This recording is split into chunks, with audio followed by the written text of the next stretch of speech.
Caught my ex-wife cheating with my twin brother. A day before our wedding, what I did at the wedding shocked everyone. I thought I was the luckiest man alive. In less than 24 hours, I was going to marry the love of my life, my high school sweetheart. We'd been through so much together.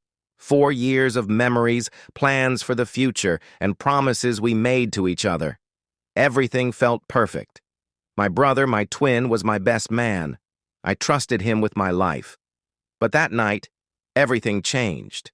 It started when I noticed she was acting off. Her smile seemed forced. Her words felt empty, like she was hiding something. I brushed it off. Wedding nerves, I told myself. Then I saw the message, a single notification on her phone, lighting up the screen. It was from him. At first, I didn't want to believe it. It had to be a misunderstanding. So I read it. And that's when my entire world came crashing down. Before we get to that moment, please like and subscribe and let me take you back to how it all began. We met in high school. She was the quiet, kind girl everyone liked, and I was just another guy trying to figure out life. I never thought she'd notice me, but one day, she walked up to me during lunch and we just clicked. From that day on, we were inseparable. We had our fair share of struggles, like most couples. When I got laid off 2 years ago, she stood by me, even when we had to downsize our apartment and eat ramen for weeks. I promised her I'd make it up to her, and I did. I picked up 3 jobs, working construction during the day, bartending at night, and freelancing on weekends, to get us back on our feet. She said I was her rock, but truthfully she was mine. She pushed me to go back to school, even when I doubted myself. I'd stay up all night working on assignments just to prove to her that her faith in me wasn't misplaced. When I finally graduated, I used my first big paycheck to buy her the engagement ring she always dreamed of. Nothing too flashy, but it was perfect. I'll never forget how her eyes lit up when I proposed to her on the same bench where we had our first kiss. She cried, hugged me, and said she couldn't wait to spend forever with me. My brother Liam was just as excited. He and I had always been close, inseparable, really. Growing up, we did everything together. People joked we were identical not just in looks but in personality, too. He was the kind of guy everyone loved, funny, charming, always the life of the party. I trusted him completely. When I asked him to be my best man, he laughed and said, "Who else would it be?" I didn't think twice about it. Looking back now, maybe I should have noticed the way they laughed a little too much at each other's jokes, or how she suddenly wanted him to come along whenever we hung out. But I didn't. I trusted them both with my whole heart. The night before the wedding, I stayed at my parents' house, like tradition calls for. My mom fussed over last-minute details, while my dad gave me his usual advice about marriage and commitment. Liam wasn't home yet. He'd said he had some errands to run, but that wasn't unusual for him. He always liked doing things at the last minute. Around 11 p.m., I went out to the backyard for some air.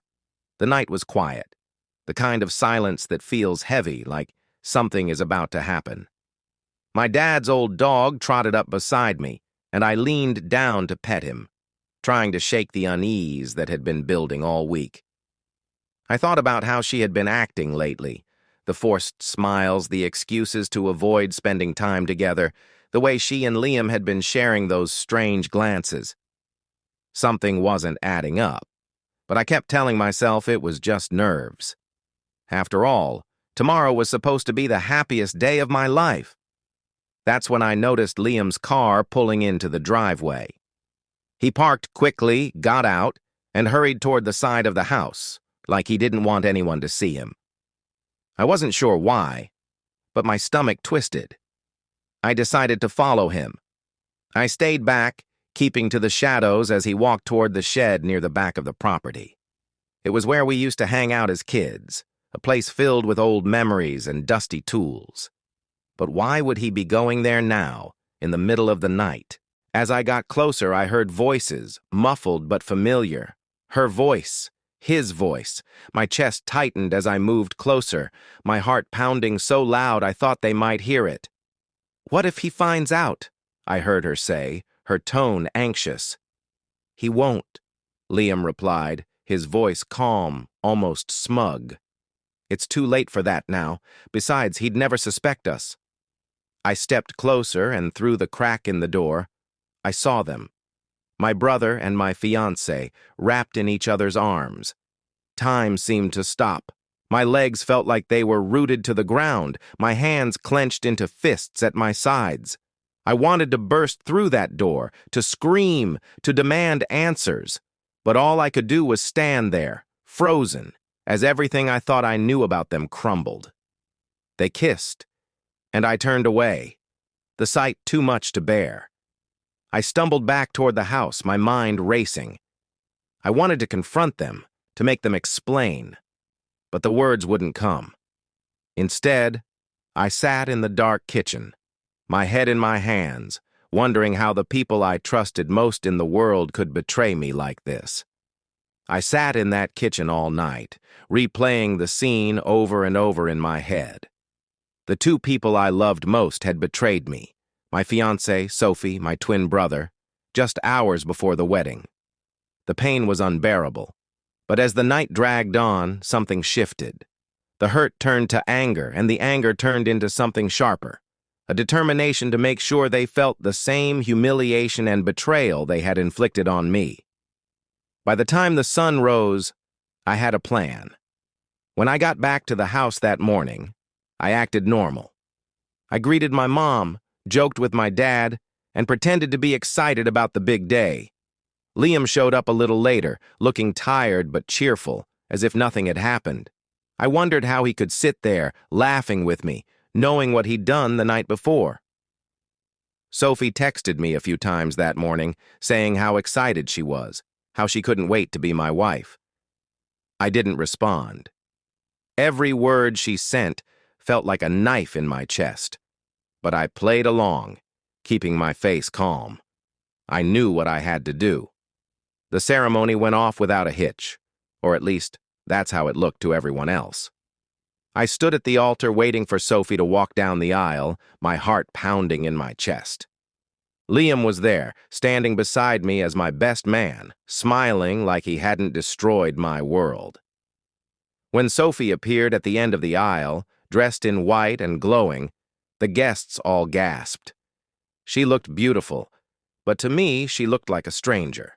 I clenched my fists, the anger bubbling just under the surface, but I forced myself to stay composed.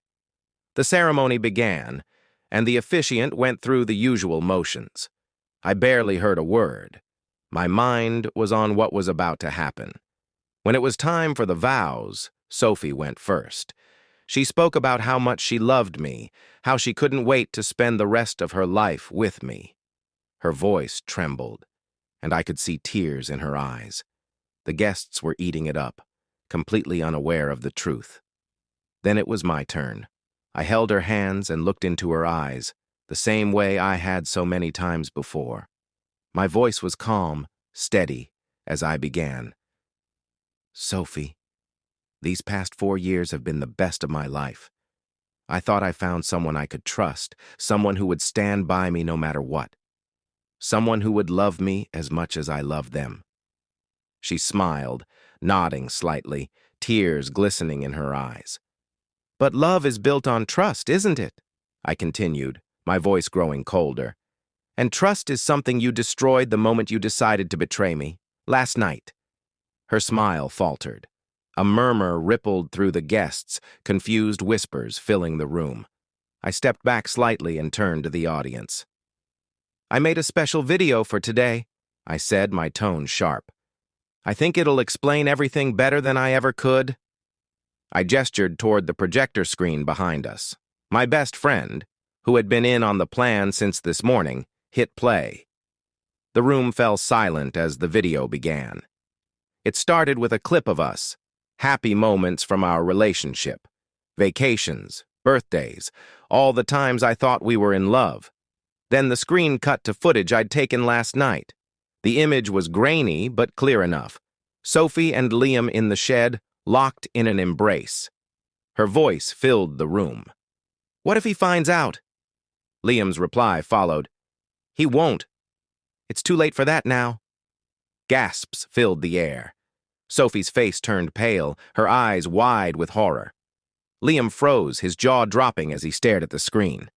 When the video ended, I turned back to Sophie. You didn't just betray me, I said, my voice firm. You betrayed everyone here who believed in us. The room was chaos. Guests whispered, some shouted, others just stared, stunned. Sophie tried to grab my hand, tears streaming down her face. It's not what it looks like, she stammered, but I stepped back. It's exactly what it looks like, I said coldly. I turned to Liam. And you? You're no brother of mine? He tried to speak, but I didn't give him the chance. I walked out of that ceremony with my head held high, leaving Sophie and Liam to deal with the fallout. The wedding I had dreamed of was over, but for the first time in hours, I felt free. My mental health took a toll, and I began to feel like I was losing control. I couldn't concentrate at work. I started making mistakes that I'd never made before. I was so wrapped up in my own turmoil that I couldn't focus on anything else. Even simple tasks, emails, meetings, felt like a monumental effort. For the longest time, I swore I'd never let myself get involved with anyone again. After everything that happened with Sophie and Liam, I couldn't trust anyone. Not like that. Relationships felt like a foreign concept, something I wasn't sure I could ever handle again. I didn't want to let anyone close, didn't want to risk the kind of pain I'd been through. But then I met Emily. It wasn't planned.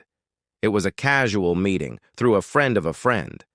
She wasn't the type I expected to meet, someone who could ease the weight I carried around. But there was something about her.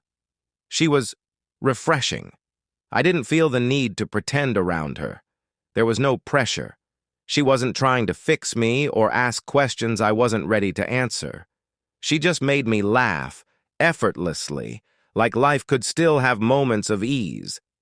It wasn't instant, but over time, I started to look forward to seeing her. She wasn't like Sophie.